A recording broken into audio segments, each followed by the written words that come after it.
Honorable Speaker. Senator Edwin Sifuna.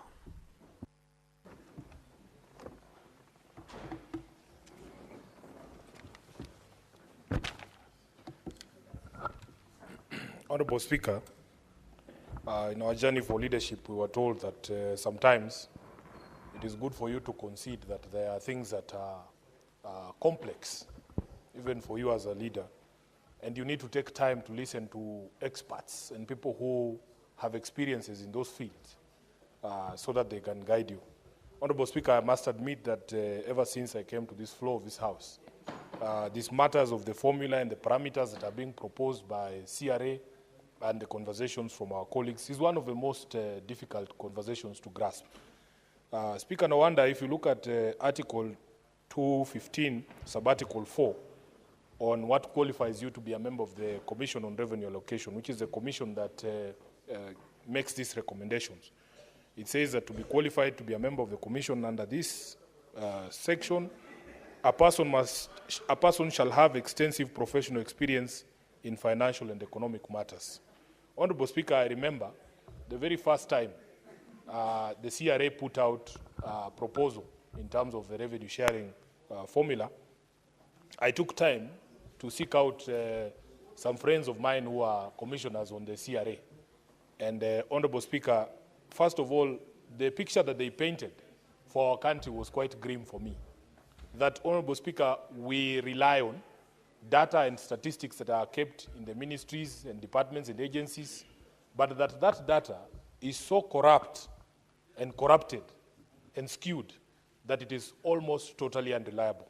If you start there, Honorable Speaker, and knowing, for instance, that this formula that is being proposed by the committee attaches extreme significance to certain data sets, the first one being population. Now, Honorable Speaker, you and me know that immediately you raise the question of the census of 2019, there are people who will tell you that that census itself is flawed. In fact, there is already a court decision, Senator Mungatana can correct me if I'm wrong, on the legality of the figures that were put out by government following the census of 2019. So if you attach 45%, Honorable Speaker, weight to that data set, there's already problems. But we are willing to be guided. And the most heartbreaking thing, Honorable Speaker, is that there are professionals who sit in these ministries. There are professionals who sit in our government agencies who will massage numbers for data, for health, for agriculture, for all sorts of things, to skew allocation of national resources towards their regions and even their communities. It is something that professional bodies in this country must look into. So, Honorable Speaker, we have a problem with the 2019 census. We have a problem with the poverty index. How are we supposed to navigate this entire process? So for me, what I usually do, Honorable Speaker, if there is problems with the math and the numbers, we must always fall back to what we consider the guiding principles. During the mediation last year, and I've just seen breaking news now that, as expected, the National Assembly has rejected our proposal of 465 billion to the counties, which is throwing us into another mediation, the fourth straight mediation since this Senate began. That when we were in that last mediation, there are certain things that we agreed on. And also, Honorable Speaker, there are certain positions that the political party that I belong to has taken with regards to devolution and which are supposed to be guiding my decisions in this House when it comes to devolution.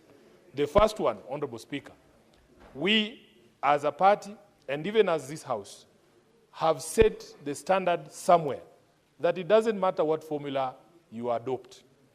No county must lose when you compare previous year allocations. Secondly, Honorable Speaker, that after the allocation, whatever formula you use, year on year, there must be marginal growth of the devolution basket to cater for obvious things, including year-on-year inflation, including growth in salaries and wages due to implementation of collective bargaining agreements. Speaker, you know I sit on the Public Accounts Committee. Just the other day, the governor for Makueni appeared before us, and we had one of the most illuminating conversations Because you will see, Honorable Speaker, that because of decisions that are made by national government, for instance, they want county governments to do this county aggregation in industrial parks. And you're supposed to match the money that is put by the national government to do that project. He says in Makueni, because of the nature of the topography and how the unique circumstances of the county, they tried to convince national government that they did not need KIPES. They did not need single centers for aggregation of produce because of the diversity of produce in that county. And it would be very expensive for some people or some of the farmers to transport product from one place to the center.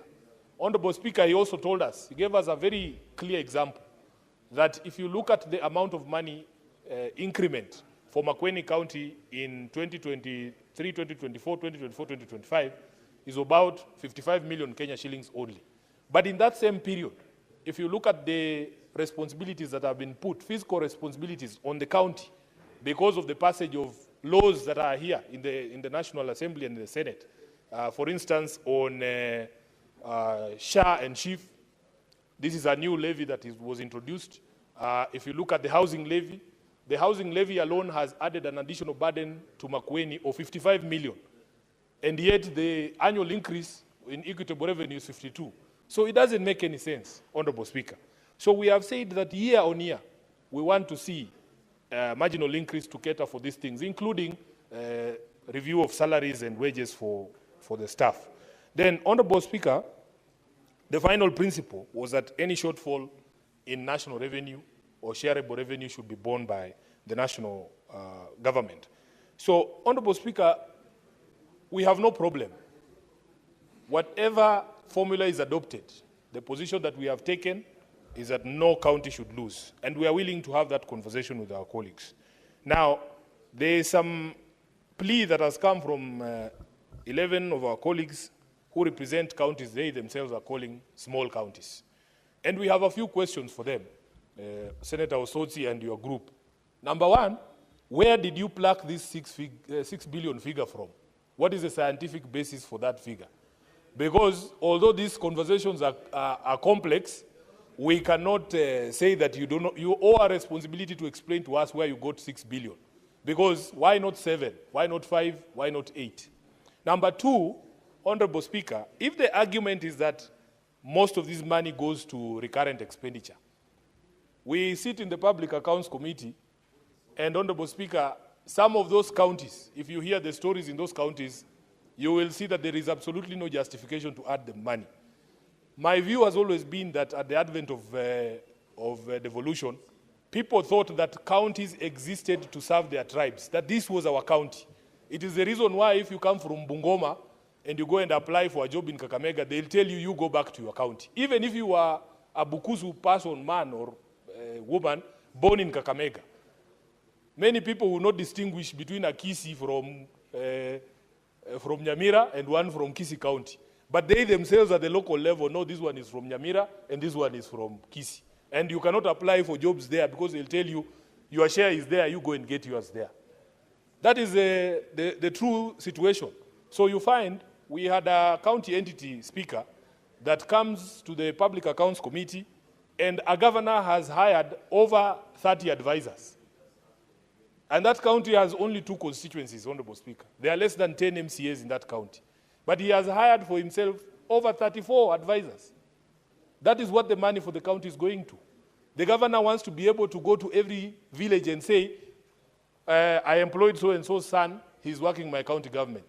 I've employed so-and-so's son, he's working in the county government.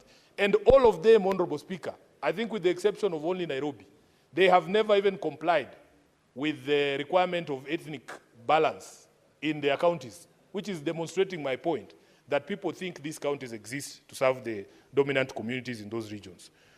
The last question I want our colleagues from these counties to answer, Senator Osotsi and group, is that if we are indeed amenable, if we are amenable to meeting your request, so that we avoid those instances, the examples we've given, where every single resource that goes to the county is still going to end up in personnel emoluments and governors adding themselves more advisors, can they agree, Honorable Speaker, that whatever amount is added in terms of what you have called I don't know which was the term he used. Affirmative.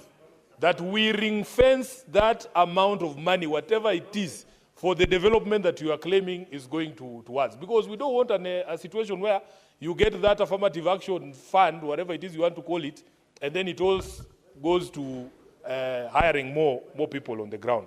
So, Honorable Speaker, for us, we were elected to represent our individual counties. The people of Nairobi expect that I will put up a fight for them to be able to get the highest possible allocation that we can get.